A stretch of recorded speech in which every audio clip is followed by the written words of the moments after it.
கிறிஸ்துவுக்குள் பிரியமான சகோதர சகோதரிகளே, இயேசு கிறிஸ்துவின் இனிதான நாமத்தில் உங்கள் அனைவருக்கும் என் அன்பின் வாழ்த்துக்கள். இன்றைய தினம் உங்களுக்காக கொடுக்கப்பட்ட வேத வசனம் எசேக்கியேல் 21 ஆதலால் மனுபுத்திரனே, உன் இடுப்பு நொறுங்கும்படி பெருமூச்சு விடு, அவர்கள் கண்களுக்கு முன்பாக மனங்கசந்து பெருமூச்சு விடு. மரணப்படுக்கையில் அலெக்சாண்டர் தன்னுடைய தளபதிகளை அழைத்து தனது இறுதி ஆசையாக 3 விருப்பங்களை கூறுகிறார். முதலாவதாக, நான் மரித்த பின்பு என்னுடைய சாவு பெட்டியை தலைசிறந்த மருத்துவர்கள் தூக்கி கொண்டு வர வேண்டும்.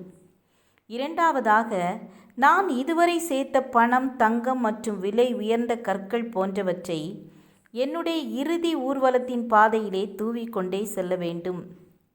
மூன்றாவதாக, என் கைகளை சவப்பெட்டியின் வெளியிலே தொங்கிக் கொண்டே இருக்கும்படி செய்ய வேண்டும். தளபதிகளில் ஒருவர் அலெக்சாண்டரின் அசாதாரண விருப்பத்தை கேட்டு மிகவும் ஆச்சரியப்பட்டு அதனை விவரிக்கும்படி அலெக்சாண்டரிடம் கேட்டார். அதற்கு அலெக்சாண்டர் பதில்கள்தான் மிகவும் முக்கியமானவைகள். முதலாவது அவர் சொன்னது, தலை சிறந்த மருத்துவர்கள் கூட என்னை நோயிலிருந்து காப்பாற்ற முடியவில்லை, என் மரணத்தை தடுக்க முடியவில்லை என்பதை உலகத்திற்கு உணர்த்துவதற்காக.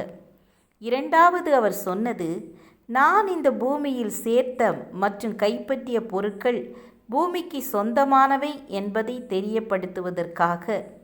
மூன்றாவது அவர் சொன்னது, எனது கைகள் காற்றில் அசையும் போது மக்கள் வெறும் கையுடன் பிறந்த நான் வெறும் கையுடனே போகிறேன் என்பதை உணர்ந்து கொள்வார்கள். நாம் இந்த பூமியில் பிறக்கும் பொழுது ஒன்றும் கொண்டு வரவில்லை. இந்த பூமியில் வாழும் பொழுது மட்டுமே இந்த பூமியில் உள்ளவைகளை அனுபவிக்க முடியும். இந்த பூமியில் இருந்து நாம் செல்லும் பொழுது ஒன்றும் கையில் எடுத்துக்கொண்டு செல்ல முடியாது என்பதை தன் தளபதிக்கு அலெக்சாண்டர் விளக்கி கூறினார். இந்த செய்தியை மக்களுக்கு அலெக்சாண்டர் தம்முடைய பெருமூச்சினால் தெரியப்படுத்தினார். எசேக்கியேலை நொறுங்குண்ட இதயத்துடன் பெருமூச்சு விட்டு ஜனங்களின் கண்களுக்கு முன்பாக கசப்புடன் பெருமூச்சு விடும்படி கர்த்தர் கூறினார். ஜனங்கள் எசேக்கியேலிடம், ஏன் பெருமூச்சு விடுகிறாய்? நீ சொல்ல வேண்டும் என்று அவர்கள் கேட்கும்போது சம்பவிக்கப் போகும் செய்திகளை கூறி அவை நடைபெறும்போது ஒவ்வொரு இதயமும் உருகும், எல்லா கைகளும் பலவீனமடையும், ஒவ்வொரு ஆவியும் மயக்கமடையும், எல்லா முழங்கால்களும் தண்ணீரைப் போல பலவீனமாக இருக்கும். இதோ அது வரப்போகிறது, அது நிறைவேறும் என்று சொல் என்று கர்த்தர் உரைத்தார். எசேக்கியேல் உணர்ச்சியற்ற தீர்ப்பின் தூதராக இருப்பதை கர்த்தர் விரும்பவில்லை. தீர்க்கதரிசியின் இதயம் கர்த்தர் கொண்டிருந்த அதே உடைந்த இதயத்தை வெளிப்படுத்த வேண்டும் என்று கர்த்தர் விரும்பினார். இடுப்பை உடைத்தல் என்ற வார்த்தையின் பொருள் என்னவென்றால், பழைய ஏற்பாட்டில் உள்ள இடுப்பு உடல் வலிமையின் மையமாகவும் உணர்ச்சிகளின் இடமாகவும் பார்க்கப்படுகிறது. அவை உடைந்துவிட்டால் வலிமை போய்விடும். ஒருவன் உதவியற்றவன் ஆவான்.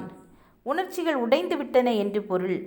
எசேக்கியேல், எரேமியா மற்றும் பிற தீர்க்கதரிசிகளிடமிருந்து தீர்ப்பு வரப்போகிறது என்று ஜெருசலேம் மற்றும் யூதா மக்கள் கேள்விப்பட்டார்கள். அவர்கள் செய்தியை பெரிதாக எடுத்துக்கொள்ளவில்லை. ஆயினும் பாபிலோனின் படைகள் உண்மையில் வந்து அதை பற்றிய செய்தியை கேட்டபோது அவர்கள் முற்றிலும் உடைந்து போவார்கள். ஒவ்வொரு ஆவியும் மயக்கமடையும், எல்லா முழங்கால்களும் தண்ணீரைப் போல பலவீனமாக இருக்கும். அனைத்து முழங்கால்களும் தண்ணீரைப் போல பலவீனமாக உள்ளன என்பதே அர்த்தம். பயங்கரவாதத்தின் தருணங்களில் சிறு நீர்ப்பை கட்டுப்பாட்டை இழப்பதற்கான ஒரு நிலையை அடையும் என்பதே விளக்கமாகும். அவர்கள் பயத்தால் தங்களை தாங்களே துக்கப்படுத்துவார்கள். அவர்கள் அனைவரும் குளிர்ந்த வியர்வையில் இருப்பார்கள் என்று ஜெரோம் என்கின்ற வேத பண்டிதர் கூறுகிறார். எசேக்கியேல் தீர்க்கதரிசி தன்னை சுற்றியுள்ள ஜனங்கள் வரப்போகின்ற காரியங்களை குறித்து கவலை இல்லாமல் இருந்ததால் அவர்களை எச்சரிக்கவும் அவர்கள் உணர்வடையும்படி அவர்களுக்காக பெருமூச்சு விட்டு நடக்கப் போகின்ற காரியங்களை வெளிப்படுத்தினார். இதே போல நாமும் நம்முடைய குடும்பத்தில், சமுதாயத்தில் பெருமூச்சு விட்டு வரவிருக்கும் காரியங்களை எச்சரிப்பாக கூற அழைக்கப்படுகிறோம். நாம் பெருமூச்சு விடுவது அவர்களை பயம் காட்ட அல்ல, அவர்கள் மீது அன்பு வைத்து அவர்களை நல்வழிப்படுத்ததான். ஜெபம் செய்வோம். கிருபையும் இரக்கம் நிறைந்த கர்த்தாவே, எங்களை சுற்றி இருக்கின்ற ஜனங்களுக்காக பெருமூச்சு விட்டு ஜெபிக்க எங்களுக்கு உதவி செய்ய.